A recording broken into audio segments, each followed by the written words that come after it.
Nah, ini banyak nih Mbak yang salah arti kayaknya ya tentang mental juara ini.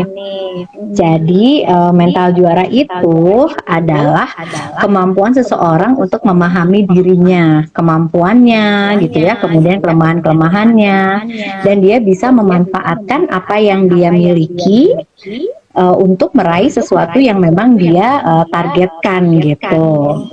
Dan dia juga bisa mengatasi kelemahannya juga gitu. Jadi apa namanya, kalau harus jadi pemenang itu kan kesannya dia berarti bisa macem-macem gitu ya, mampu ini mampu itu gitu. Sementara kadang-kadang kita tidak sadar bahwa kita juga punya kelemahan gitu. Nah, kalau misalnya kita sudah menyadari kita punya kekuatan dan kelemahan dan bisa memanfaatkan dua hal tersebut dengan optimal untuk meraih apa yang kita inginkan, nah itu yang dikatakan kita punya mental juara.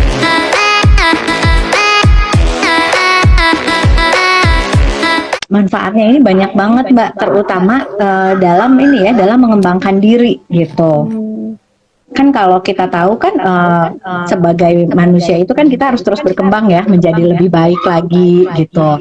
Nah, ini salah satunya pencapaian itu tidak hanya dari menang, ikut olimpiade menang, ikut lomba menang, tetapi justru yang dinamakan juara itu kita bisa terus mengembangkan diri gitu. Makanya tadi kita harus tahu dulu apa sih kekuatan kita, apa kelemahan kita. Jadi kita bisa mengevaluasi sehingga kita bisa terus mengembangkan diri.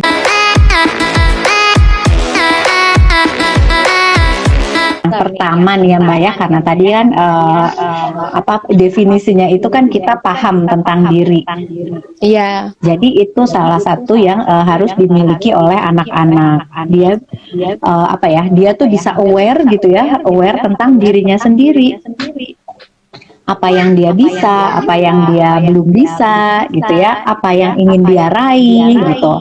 Jadi anak ini harus diajarkan dari kecil itu untuk memahami dirinya, gitu. Jadi kalau misalnya dia sudah tahu, misalnya, oh saya ini senang di seni, gitu ya, saya itu jago ketika saya main piano, gitu. Tapi saya nggak terlalu bagus di matematika, gitu ya. Nah, jadi kita bisa tahu nih kira-kira pengembangannya kemana. Kemudian orang tua juga jadinya bisa mengarahkannya dengan tepat. Gitu. Betul Mbak tadi ya, ketika kita tadi memberikan pengalaman-pengalaman kepada anak-anak ini, yang kita kembangkan juga adalah rasa percaya diri. Gitu. Karakter percaya diri itu penting banget. Jadi si anak ini ketika dia udah pede sama kemampuannya, nah itu tuh akan lebih mudah ya Mbak ya mengarahkan. Misalnya, oh ini nih ada kesempatan nih, ada lomba di mana gitu. Kemudian ada kesempatan dia menunjukkan kemampuannya gitu. Nah, di situ yang kemudian yang selanjutnya ada juga kita harus mengembangkan kemauan anak untuk mencoba. Gitu.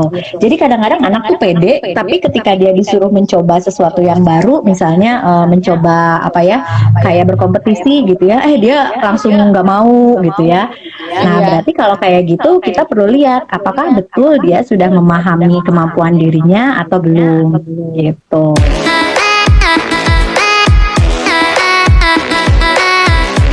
Oh, kalau menumbuhkan mental juara itu kayaknya harusnya dari kecil ya Mbak ya, udah dibiasakan.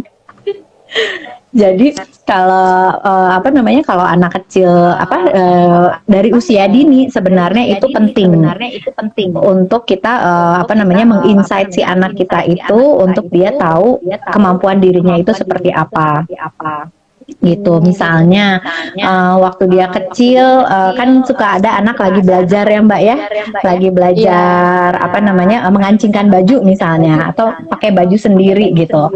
Nah, ada anak-anak yang tipenya pengen buru-buru gitu ya, nggak sabar, terus dia akhirnya jadinya menyerah atau marah gitu ya ketika dia jadi nggak bisa gitu. Nah, sebagai orang tua kita bisa mengajak si anak ini untuk memahami prosesnya itu seperti apa sih kalau pakai baju yang baik gitu. Bisa ngajarin dulu langkah-langkahnya seperti apa, kemudian meminta anak untuk mencoba tadi. Lalu misalnya dia ternyata belum bisa ngancingnya gitu ya, nggak apa-apa kita kasih pengertian ke dia bahwa oh iya mengancing itu agak sulit, ini harus pelan-pelan. Mungkin sekarang mama bantu ya, tapi nanti nanti lain kali kamu coba sendiri gitu. Nah dengan begitu dia tahu kan gitu, oh saya sudah mampu nih masukin tangan ke baju, tapi saya belum mampu nih mengancingkan gitu. Jadi itu nanti bisa ke depannya dia harus bisa tahu misalnya hal apa sih yang sudah bisa dia lakukan sendiri, apa yang dia masih perlu bantuan orang lain, lalu dia minta bantuannya ke siapa gitu ya. Nah itu nanti akan terbentuk dari hal-hal sederhana seperti itu, Mbak.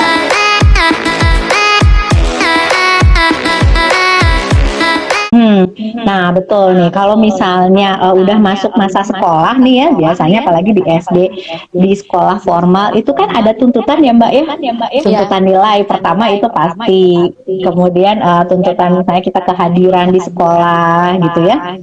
Nah si anak ini harus diajarkan tadi, dia harus memahami dulu apa sih situasi yang sedang dia hadapi. Misalnya di kelas 1 itu dia akan belajar matematikanya apa sih hitungan misalnya ya.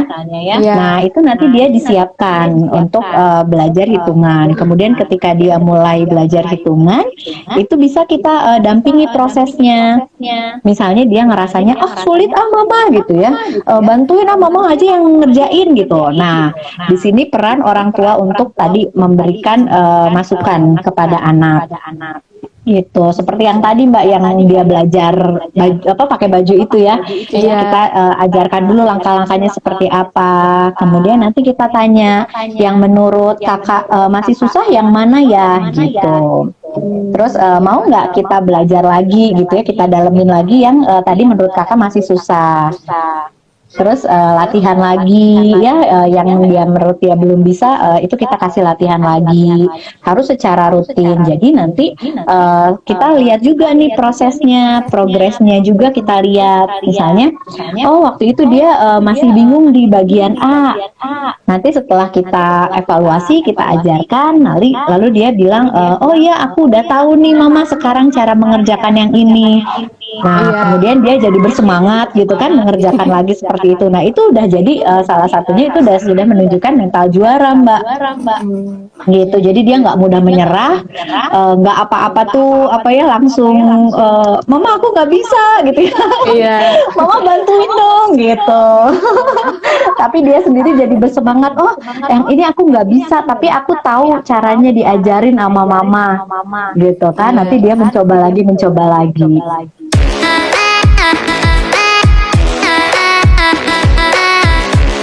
Mbak, penting banget ya Mbak ya.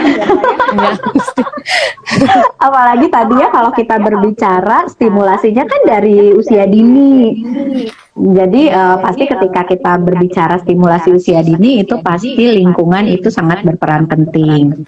Dari rumah terutama ya orang tua tadi ya mereka mau mengajarkan anak secara bertahap gitu ya. Sesuatu yang simple sehari-hari tapi itu nanti bisa diterapkan juga dalam belajar misalnya. Gitu. Lalu kesempatan untuk anak. Jadi itu juga penting ya Mbak ya, yang tadi yang pengalaman tadi. Jadi mendorong anak untuk mau mencoba. Nggak apa-apa tuh langsung dibantuin gitu kan, kebanyakan sekarang seperti itu ya Mbak ya. Apalagi kemarin tuh sekolah daring tuh ya. Tugas gitu kan kadang langsung minta bantuin orang tua. Nah, terus orang tuanya karena bingung juga ngajarinnya, ya udah yang gampang aja dikerjain sama orang tuanya gitu.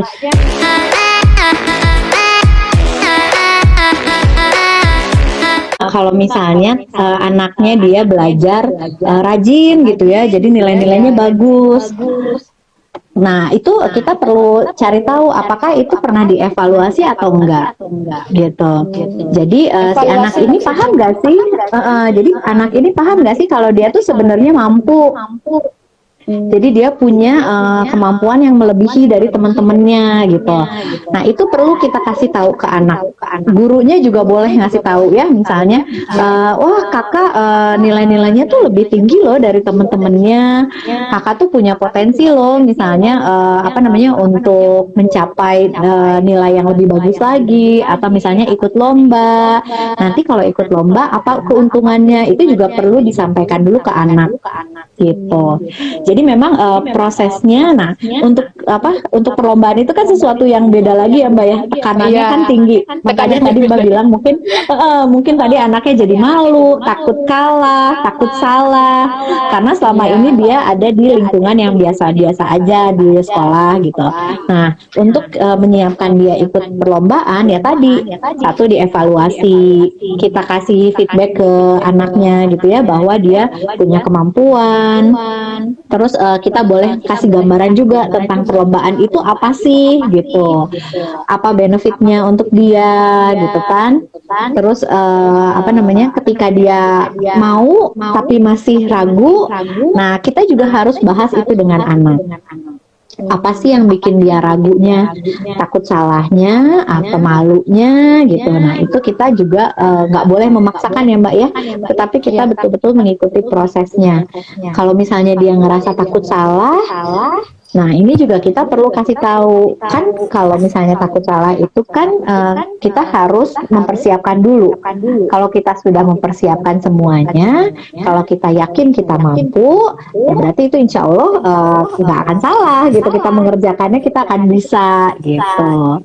Kemudian tadi yang penting juga adalah ekspektasinya. Kadang-kadang yang semangat itu orang tuanya. Jadi orang tuanya yang ya pasti kamu bisa kok, kamu pasti jadi juara 1, juara 2, juara 3 gitu ya.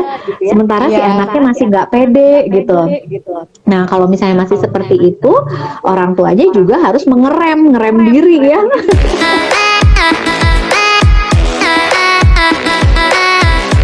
Nah, tadi itu yang saya bilang tadi, kita harus berempati ya di awal sebelum kita memulai kompetisi atau perlombaan, dan di akhir ketika anak ini menerima hasil. Jadi kalau misalnya ya kita membayangkan ya, ketika kita ikut lomba, pasti kan sebenarnya kita punya ekspektasi ya Mbak ya. Iya. Walaupun misalnya tadi kita bilangnya cuma pengen coba-coba aja, tapi pasti di dalam hati itu kalau kita sudah berani mengambil suatu kesempatan, itu pasti ada ekspektasi gitu. Nah, ketika itu gagal atau tidak tercapai, manusiawi nggak kalau kita sedih, kalau kita kecewa? Manusiawi sekali. Manusiawi ya. Nah, kadang-kadang orang tua itu keskip bagian itu. Jadi dia ngerasanya anak-anak itu udah kayak orang dewasa gitu ya. Nggak apa-apa lah, sesuatu tidak sesuai dengan ekspektasi kita, santai aja gitu ya. Padahal untuk anak misalnya, apalagi itu pengalaman pertama, itu pasti misalnya dia kecewa banget gitu. Atau misalnya dia sedih gitu ya. Nah, itu yang perlu kita proses dulu.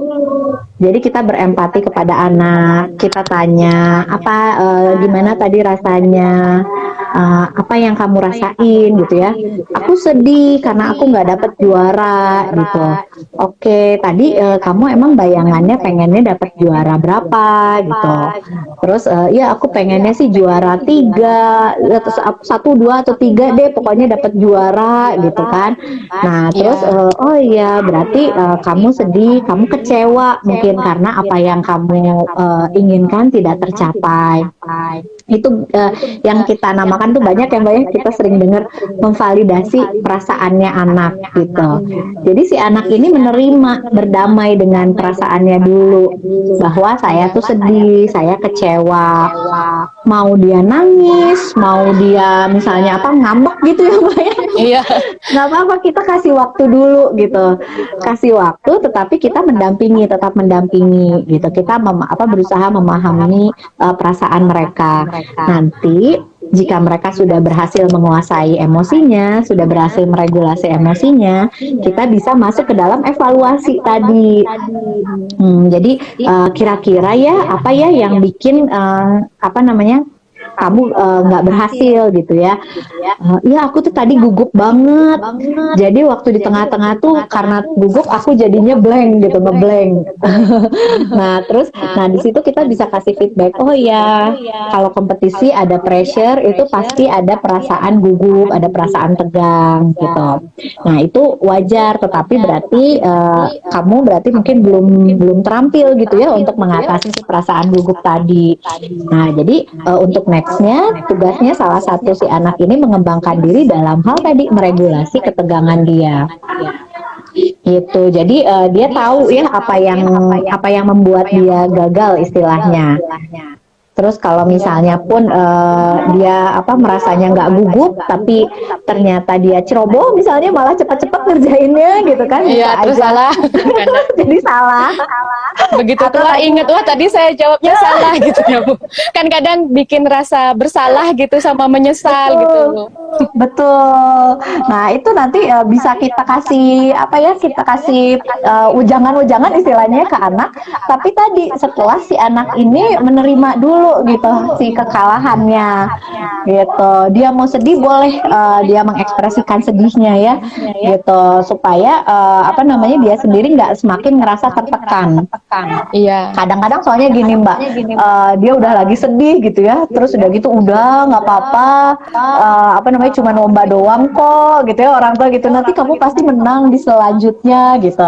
Padahal buat anak itu bukan cuma perlombaan kecil, itu mungkin dia ingin membuktikan sesuatu kan gitu. Iya, pembuktian gitu.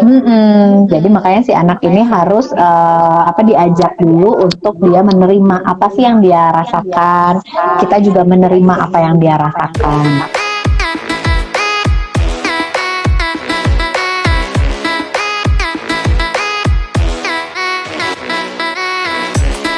Betul Mbak, kalau dia punya pengalaman menang yang terus-menerus, berarti kan kepercayaan dirinya dia tinggi ya Mbak ya. Tinggi, iya. Semakin tinggi, biasanya kalau jatuh tuh semakin sakit. Sakit. Katanya kan gitu ya. Iya istilahnya. Semakin tinggi kalau jatuh semakin sakit. Semakin sakit. Tapi kembali lagi Mbak, kalau misalnya dia memang sudah punya pengalaman kompetisi yang banyak, seharusnya dia juga sudah diajarin untuk tadi ya dia bisa menerima hasilnya. Kemudian dia dibiasakan juga untuk tadi mengevaluasi. Jadi kalau misalnya dia menang misalnya ya, kita tetap perlu juga tanya ke dia ya. Kalau menurut kakak kemarin kakak bisa menang, apa sih ininya triknya gitu ya, atau strateginya kakak gitu. Oh jadi itu bentuk evaluasi juga ya Bu? Bentuk evaluasi juga, betul Mbak. Jadi misalnya, oh aku tuh kemarin tuh gini, pokoknya aku semalam sebelum Olimpiade aku nggak mau belajar malah gitu ya. Soalnya nanti malah bikin tegang. Aku semalam sebelum Olimpiade itu pengennya tidur aja, tapi sebelumnya aku belajarnya banyak. Nah, itu bisa kita kasih apresiasi ya Mbak ya. Oh berarti kamu sudah bisa menemukan strategi untuk mengatasi rasa tegang. Kemudian tadi berarti kamu udah punya strategi juga untuk belajarnya. Itu yang membuat kamu berhasil melaksanakan lombanya dan mencapai hasil yang kamu harapkan. Gitu. Nah nanti ketika dia kalah ternyata sama prosesnya seperti itu juga.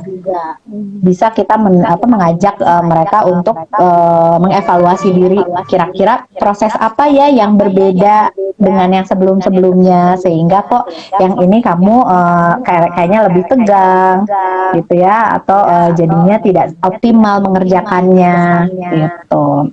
Sebenarnya Mbak harusnya nih ya, harusnya kalau kita melihat potensi anak kita, kemudian kita mau mengarahkan dia tadi ya ikut lomba-lomba dari awal pertama kali itu sudah tadi dibentuk mental juaranya tadi gitu. Jadi ketika dia sudah beberapa kali menang ya itu seharusnya dia juga sudah punya ya Mbak ya kemampuan tadi mengevaluasi diri, kemampuan untuk meregulasi emosinya, dan tadi salah satunya adalah keinginan untuk berkembang tadi. gitu. Jadi kalau misalnya tadi yang Mbak katakan supaya dia nggak berhenti puas di situ aja, kita bisa tanyakan Mbak gitu. Menurut kamu ada nggak yang bisa dikembangkan lagi, atau ada nggak hal yang menarik untuk minat untuk kamu untuk dikembangkan lagi gitu. Misalnya aku tuh suka juga loh sama bahasa Inggris gitu ya. Jadi aku mau coba lomba bahasa Inggris, kan biasanya selama ini lombanya matematika misalnya. Iya. Nah, itu boleh gitu. Jadi harus di-trigger juga ya, Mbak ya. Iya. Harus di-trigger juga, kita kasih tantangan-tantangan baru ke anak. Jadi kalau misalnya si anak ini udah punya mental juara, sebenarnya gampang men-triggernya. Jadi ketika Jadi kita seperti kasih ditantang ya Bu, di challenge gitu. Kakak kan sudah bisa ini gitu. Mau nggak ngembangin ke bagian ini lagi gitu. Iya, betul. Tapi sifatnya memang kita tidak boleh memaksa ya, Mbak ya. Iya. Gitu. Karena tadi motivasi itu harus muncul dari si anaknya supaya dia juga enjoy mengikuti lomba-lomba ini.